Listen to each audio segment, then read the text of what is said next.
ಬುದ್ಧ ಮತ್ತು ಆತನ ಧಮ್ಮ ಕೃತಿ ಓದುವಿನ ಮುಂದುವರೆದ ಸರಣಿಯಲ್ಲಿ ಪಠ್ಯ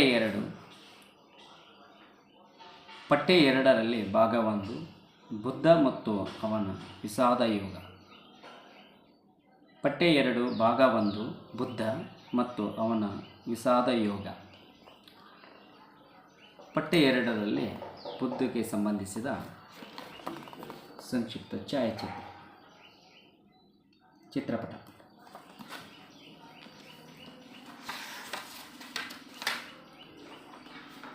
ಈ ಭಾಗ 1ರಲ್ಲಿ ಖಂಡ 1 ಉಪದೇಶದ ಜಿಜ್ಞಾಸೆ.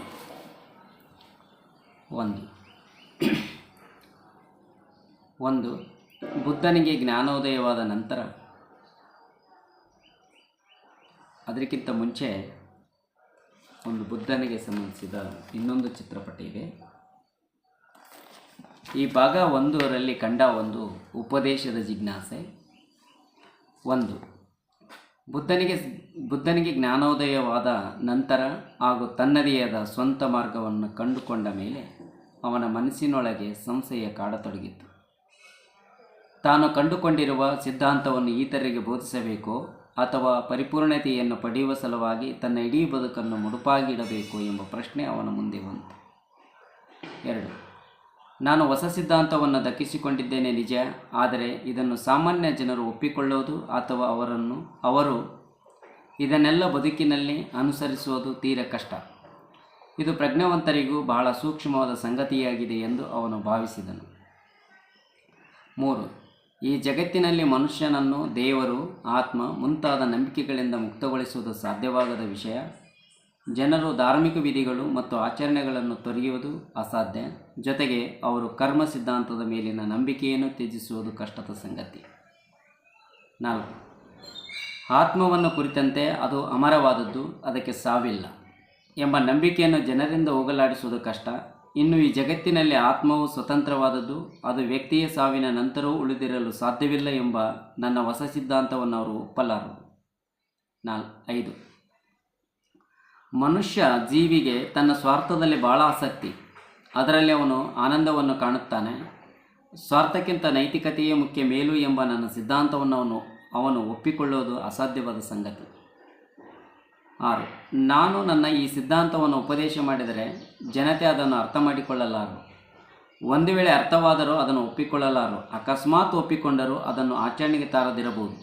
ಇದು ಇತರರಿಗೆ ಬೇಸರವನ್ನು ಮತ್ತು ನನಗೆ ದುಃಖವನ್ನುಂಟು ಮಾಡಬಹುದು.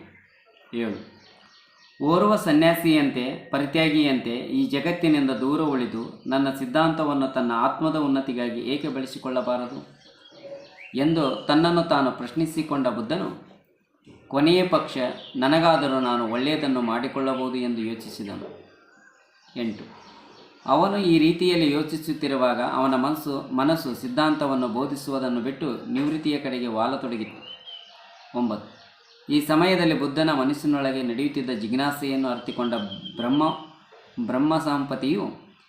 ಬ್ರಹ್ಮ ಸಹಪಂಥಿಯು ಜಗತ್ತು ನಿಜವಾಗಿಯೂ ನಾಶದತ್ತ ಚಲಿಸುತ್ತದೆ. ಸಂಪೂರ್ಣವಾದ ಜ್ಞಾನೋದಯವನ್ನು ಪಡೆದಿರುವ ತಥಾಗತನು ಒಂದು ವೇಳೆ ತನ್ನ ಸಿದ್ಧಾಂತವನ್ನು ಬೋಧಿಸುವುದರ ಬದಲಾಗಿ ಅವನ ಮನಸ್ಸು ನಿವೃತ್ತಿಯ ಕಡೆಗೆ ತಿರುಗಿದರೆ ಜಗತ್ತು ನಾಶವಾಗುತ್ತದೆ ಎಂದು ಯೋಚಿಸಿದನು.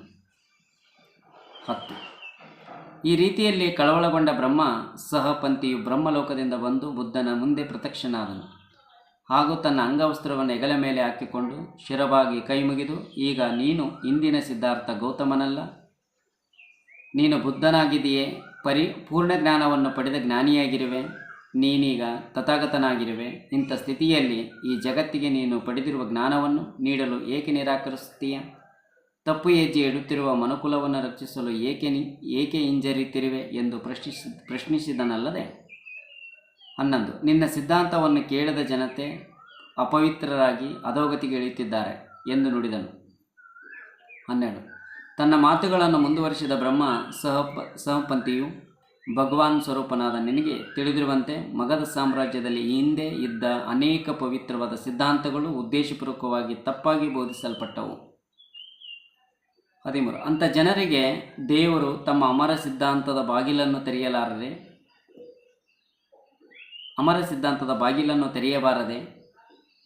14. ಒಬ್ಬ ವ್ಯಕ್ತಿಯು ಬೆಟ್ಟದ ಶಿಖರದಲ್ಲಿ ನಿಂತು ತನ್ನ ಸುತ್ತಲಿರುವ ಜನರನ್ನು ನೋಡುವ ರೀತಿಯಲ್ಲಿ ಎಲ್ಲರಿಗಿಂತ ಎತ್ತರ ತಲುಪಿರುವ ಹಾಗೂ ಪರಿಪೂರ್ಣ ಜ್ಞಾನವನ್ನು ಪಡೆದು ದುಃಖವನ್ನು ಜಯಿಸಿರುವ ನೀನು ದುಃಖವನ್ನು ಅನುಭವಿಸುತ್ತಿರುವ ಜನತೆಯ ಮೇಲೆ ಕರುಣೆಯನ್ನು ಬೀರಬೇಕು.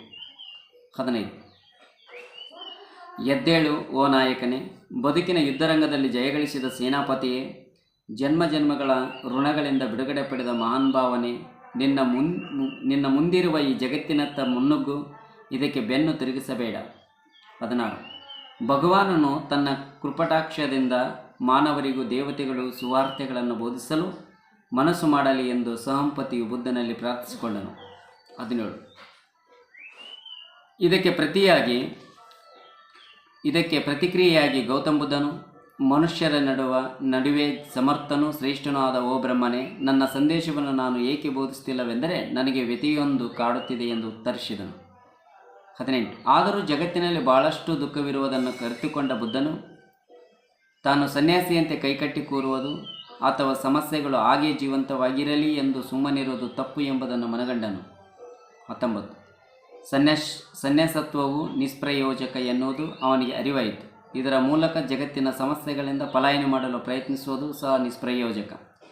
ಜಗತ್ತಿಗೆ ಅಗತ್ಯವಾಗಿರುವುದರ ಕುರಿತು ಯೋಚಿಸಿದ ಬುದ್ಧನಿಗೆ ಜಗತ್ತಿನಿಂದ ತಪ್ಪಿಸಿಕೊಳ್ಳುವುದರ ಬದಲಾಗಿ ಅದೇ ಜಗತ್ತನ್ನು ಬದಲಾಯಿಸುವುದು ಮತ್ತು ಉತ್ತಮಗೊಳಿಸುವುದು ಶ್ರೇಷ್ಠ ಕೆಲಸ ಎಂದು ಮನದಟ್ಟಾಯಿತು.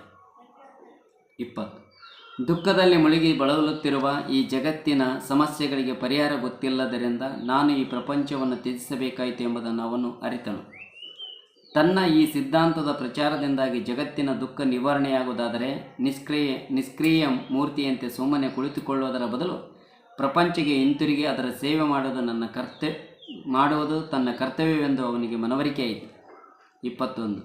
ಆದ್ದರಿಂದ ಬುದ್ಧನು ಬ್ರಹ್ಮ ಸಹಪಂಥಿಯ ಮನವಿಯನ್ನು ಮನ್ನಿಸಿ ಈ ಲೋಕದ ಜನತೆಗೆ ತನ್ನ ಸಿದ್ಧಾಂತವನ್ನು ಬೋಧಿಸಲು ನಿಶ್ಚಯಿಸಿದನು. ಖಂಡ 2. ಬ್ರಹ್ಮ ಸಹಪಂಥಿಯಿಂದ ಸುವಾರ್ತೆಯ ಘೋಷಣೆ. 1. ಬುದ್ಧನು ತಾನು ಕಂಡುಕೊಂಡಿರುವ ಹೊಸ ದರ್ಶನವನ್ನು ಜನಸಮುದಾಯಕ್ಕೆ ಬೋಧಿಸುವಂತೆ ಆತನ ಮನವೊಲಿಸಲು ನಾನು ಕಾರಣಕರ್ತನಾದೆ ಎಂದು ಭಾವಿಸಿದ ಬ್ರಹ್ಮ ಸಹಪಂಥಿಯು ಸಂತೋಷಪಟ್ಟನು. ನಂತರ ಅವನು ಬುದ್ಧನಿಗೆ ನಮಸ್ಕರಿಸಿ ಪ್ರದಕ್ಷಿಣೆ ಮಾಡಿ ಪುನಃ ಅವನನ್ನು ನೋಡಿ ಅಲ್ಲಿಂದ ತೆರಳಿದನು. 2. ಬ್ರಹ್ಮ ಸಂಪತಿಯು ಹಿಂತಿರುಗುವ ಮಾರ್ಗದುದ್ದಕ್ಕೂ ಈ ರೀತಿಯಲ್ಲಿ ಘೋಷಿಸುತ್ತಾ ಹೋದನು. ಒಳ್ಳೆಯ ವಿಚಾರಕ್ಕೆ ಸಂತೋಷಪಡಿರಿ. ನಮ್ಮ ಪಾಲಿನ ದೇವರಂತಿರುವ ಭಗವಾನ್ ಬುದ್ಧನು ಪ್ರಪಂಚದ ಎಲ್ಲ ಅನಿಷ್ಟಗಳಿಗೆ ಮತ್ತು ದುಃಖಗಳಿಗೆ ಕಾರಣವನ್ನು ಹುಡುಕಿದ್ದಾನೆ. ಅವನಿಗೆ ಅವುಗಳ ಪರಿಹಾರವೂ ಗೊತ್ತಿದೆ. 3. ಬುದ್ಧನು ದುಃಖದಿಂದ ಬಳಲಿದವರಿಗೆ ಸಮಾಧಾನವನ್ನು ಕರುಣಿಸುತ್ತಾನೆ. ಯುದ್ಧದಲ್ಲಿ ನೊಂದವರಿಗೂ ಶಾಂತಿಯನ್ನು ನೀಡುತ್ತಾನೆ. ಭಗ್ನ ಹೃದಯಗಳಿಂದ ಬಳಲಿ ನಿರಾಶೆಗೊಂಡವರಿಗೆ ಧೈರ್ಯವನ್ನು ತುಂಬಿ ತುಳಿತಕ್ಕೊಳಗಾದವರಿಗೆ ಮತ್ತು ಶೋಷಿತರಿಗೆ ವಿಶ್ವಾಸ ಮತ್ತು ಭರವಸೆಯನ್ನು ನೀಡುತ್ತಾನೆ. 4. ಜೀವನದ ಜಂಜಾಟಗಳಲ್ಲಿ ನೊಂದ ಜನರೇ, ತಾಳ್ಮೆಯಿಂದ ಹೋರಾಡುತ್ತಾ ಇರುವವರೇ, ನ್ಯಾಯಕ್ಕಾಗಿ ಆತುರಿತಿರುವ ಪ್ರಜೆಗಳೇ, ಈ ಸುವಾರ್ತನೆಯನ್ನು ಕೇಳಿ ನೀವು ಸಂತೋಷಪಡಿರಿ. 5. ನೀವು ಘಾಸಿಗೊಂಡಿದ್ದರೆ ಬುದ್ಧನ ಸುವಾರ್ತೆಯಿಂದ ನಿಮ್ಮ ಗಾಯಗಳನ್ನು ಗುಣಪಡಿಸಿಕೊಳ್ಳಿ. ನೀವು ಹಸಿದಿದ್ದರೆ ಹಸಿವನ್ನು ನೀಗಿಸಿಕೊಳ್ಳಿ. ಬಳಲಿದ್ದರೆ ವಿಶ್ರಮಿಸಿಕೊಳ್ಳಿ. ಬಾಯಾರಿದ್ದರೆ ನಿಮ್ಮ ಬಾಯಾರಿಕೆಯನ್ನು ತಣಿಸಿಕೊಳ್ಳಿರಿ. ಕತ್ತಲೆಯಲ್ಲಿರುವ ಜನರೇ, ಹೊಸ ಬೆಳಕನ್ನು ಹುಡುಕಿಕೊಳ್ಳಿ. ಖಿನ್ನತೆಯಿಂದ ಬಳಲುವ ಪ್ರಜೆಗಳೇ, ಇನ್ನು ಮುಂದೆ ಸಂತೋಷ ಪಡಿರಿ. 6.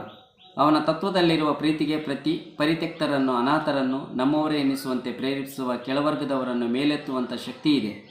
ನಿರ್ಗತಿಕರನ್ನು ಮತ್ತು ಶೋಷಿತರನ್ನು ಸಮಾನತೆಯಿಂದ ಕಾಣುತ್ತಾ ಅಭಿವೃದ್ಧಿಯ ಕಡೆಗೆ ಒಯ್ಯಬೇಕೆಂಬ ಹಂಬಲವಿದೆ. 7. ಬುದ್ಧನ ಸಿದ್ಧಾಂತವು ಸದಾಶಯಗಳನ್ನು ಒಳಗೊಂಡಿರುವ ಹೊಸ ಸಿದ್ಧಾಂತವಾಗಿದೆ. ಈ ಸದಾಚಾರವನ್ನು ಭೂಮಿಯ ಮೇಲೆ ಸ್ಥಾಪಿಸಬೇಕೆಂಬುದೇ ಅವನ ಧ್ಯೇಯವಾಗಿದೆ. 8. ಅವನ ಸಿದ್ಧಾಂತವು ಪೂರ್ಣ ಸತ್ಯದಿಂದ ಕೂಡಿದೆ. ಸತ್ಯದ ಹೊರತು ಬೇರೇನೂ ಆತನ ಸಿದ್ಧಾಂತದಲ್ಲಿ ಇಲ್ಲ. 9. ಬುದ್ಧನು ಪರಮ ಪೂಜ್ಯನಾಗಿದ್ದಾನೆ, ಏಕೆಂದರೆ ಆತನ ಪಥವು ವೈಚಾರಿಕತೆ ಮಾರ್ಗದಿಂದ ಕೂಡಿದ್ದು, ಕುರುಡು ನಂಬಿಕೆಗಳಿಂದ ತುಳಿತಕ್ಕೊಳಗಾದವರನ್ನು ಬಿಡುಗಡೆಗೊಳಿಸುವುದು ಆ ತತ್ವದ ಗುರಿಯಾಗಿದೆ. ಬುದ್ಧನು ಪೂಜ್ಯನಾದುದರಿಂದ ಅವನು ಮಧ್ಯಮ ಮಾರ್ಗವನ್ನು ಬೋಧಿಸುತ್ತಾನೆ, ಸದಾಚಾರದ ತತ್ವಗಳನ್ನು ಬೋಧಿಸುತ್ತಾನೆ. ರಾಜ್ಯಗುರುವಾದ ಬುದ್ಧನು ನಿಬ್ಬಣದ ಶಾಂತಿಯನ್ನು ಬೋಧಿಸುತ್ತಾನೆ. ತನ್ನ ಸಹಚರರು ತನ್ನಂತೆ ಮೋಕ್ಷ ಪಡೆಯಲಿ ಎಂಬ ಉದ್ದೇಶದಿಂದ ಪ್ರೀತಿ, ಕರುಣೆ ಹಾಗೂ ಸಹಚರ್ಯವನ್ನು ಅವನು ನಿಮಗೆ ಬೋಧಿಸುತ್ತಾನೆ. ಖಂಡ 3. ಪರಿವರ್ತನೆಯ 2 ಪ್ರಕಾರಗಳು. 1. ಬುದ್ಧನ ಪ್ರಕಾರ ಪರಿವರ್ತನೆ ಎಂಬುದಕ್ಕೆ 2 ರೀತಿಯ ಅರ್ಥಗಳಿವೆ. ಒಂದನೆಯದು ಬಿಕ್ಕುಗಳಾಗಿರುವವರ ಒಕ್ಕೂಟವನ್ನು ಸಂಘ ಎಂದು ಕರೆಯಲಾಗುತ್ತದೆ 3ರಲ್ಲಿ. ಎರಡನೆಯದು ಗೃಹಸ್ಥನೊಬ್ಬನನ್ನು ಬಿಕ್ಕುವನ್ನಾಗಿ ಪರಿವರ್ತಿಸದೆ ಕೇವಲ ಉಪಾಸಕನಾಗಿ ಅಥವಾ ಬುದ್ಧ ಧರ್ಮ ಅಂದಲ್ಲಿ ದಯವಿಟ್ಟು ಒಂದು ಕ್ಷಮೆಯನ್ನು ಕೇಳ್ತೀನಿ, ಧರ್ಮ ಅಂದಲ್ಲಿ ಧಮ್ಮ ಅಂತ ಓದ್ತೀನಿ. ಬುದ್ಧ ಧಮ್ಮದ ಸಾಮಾನ್ಯ ಅನುಯಾಯಿಯಾಗಿ ಪರಿವರ್ತನೆ ಮಾಡುವುದು. 4 ಅಂಶಗಳನ್ನು ಹೊರತುಪಡಿಸಿದರೆ ಬಿಕ್ಕುಗಳ ಜೀವನ ಮತ್ತು ಉಪಾಸಕರ ಜೀವನ ವಿಧಾನಕ್ಕೆ ಯಾವ ವ್ಯತ್ಯಾಸವೂ ಇಲ್ಲ. 5. ಉಪಾಸಕನು ಗೃಹಸ್ಥನಾಗಿ ಕುಟುಂಬದಲ್ಲಿ ಉಳಿಯುತ್ತಾನೆ. ಬಿಕ್ಕು ಮನೆಯಿಲ್ಲದೆ ಸದಾ ಅಲಿಯುತ್ತಾ ಇರುತ್ತಾನೆ. 6. ಉಪಾಸಕ ಮತ್ತು ಬಿಕ್ಕುಗಳಿಬ್ಬರು ತಮ್ಮ ಜೀವನದಲ್ಲಿ ಕೆಲವು ನಿಯಮಗಳನ್ನು ಕಡ್ಡಾಯವಾಗಿ ಪಾಲಿಸಬೇಕು. 7. ಬಿಕ್ಕುಗಳು ತಮ್ಮ ವೃತಗಳನ್ನು ಮುರಿದರೆ ಅವರು ಶಿಕ್ಷೆಗೆ ಒಳಪಡಬೇಕಾಗುತ್ತದೆ. ಆದರೆ ಉಪಾಸಕರಿಗೆ ಕೇವಲ ಔಪಚಾರಿಕವಾದ ನಿಯಮಗಳಿರುತ್ತವೆ, ಅವುಗಳನ್ನು ಅವರು ತಮ್ಮ ಶಕ್ತಾನುಸಾರ ಪಾಲಿಸಬೇಕು. 8. ಉಪಾಸಕನಾದವನು ಆಸ್ತಿಯನ್ನು ಸಂಪಾದಿಸಬಹುದು, ಆದರೆ ಬಿಕ್ಕು ಯಾವುದೇ ಆಸ್ತಿಪಾಸ್ತಿಯನ್ನು ಹೊಂದುವಂತಿಲ್ಲ. 9. ವ್ಯಕ್ತಿಯೊಬ್ಬ ಉಪಾಸಕನಾಗುವುದಕ್ಕೆ ಯಾವುದೇ ವಿದ್ಯುಕ್ತ ಸಮಾರಂಭಗಳಿಲ್ಲ. 10. ಆದರೆ ಬಿಕ್ಕುವಾಗಲು ಉಪಸಂಪದವೆಂಬ ವಿಧಿಯನ್ನು ಆಚರಿಸಬೇಕು. 11. ಬುದ್ಧನು ತನ್ನ ಬಳಿ ಬಂದವರನ್ನು ಅವರ ಅರ್ಹತೆಗನುಗುಣವಾಗಿ ಕೆಲವರನ್ನು ಬಿಕ್ಕುಗಳನ್ನಾಗಿಯೂ ಇನ್ನು ಕೆಲವರನ್ನು ಉಪಾಸಕರನ್ನಾಗಿಯೂ ಪರಿವರ್ತಿಸಿದನು. 12. ಉಪಾಸಕನು ಇಚ್ಛಿಸಿದರೆ ಯಾವುದೇ ಸಮಯದಲ್ಲೂ ಬಿಕ್ಕುವಾಗಿ ಪರಿವರ್ತನೆ ಹೊಂದಬಹುದು. 13.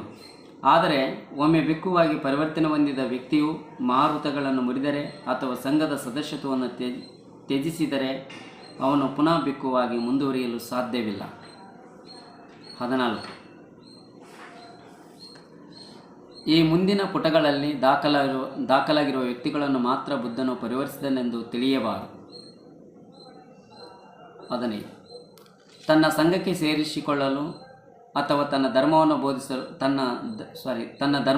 ತನ್ನ ಧಮ್ಮವನ್ನು ಬೋಧಿಸಲು ಜನರಲ್ಲಿ ಜಾತಿ ಭೇದವನ್ನಾಗಲಿ ಅಥವಾ ಲಿಂಗಭೇದವನ್ನಾಗಲಿ ಗೌತಮ ಬುದ್ಧನು ಮಾಡಲಿಲ್ಲ ಎಂಬುದನ್ನು ತೋರಿಸುವ ಉದ್ದೇಶದಿಂದ ಕೆಲವು ಆಯ್ದ ಉದಾಹರಣೆಗಳನ್ನು ಮಾತ್ರ ಇಲ್ಲಿ ನೀಡಲಾಗಿದೆ.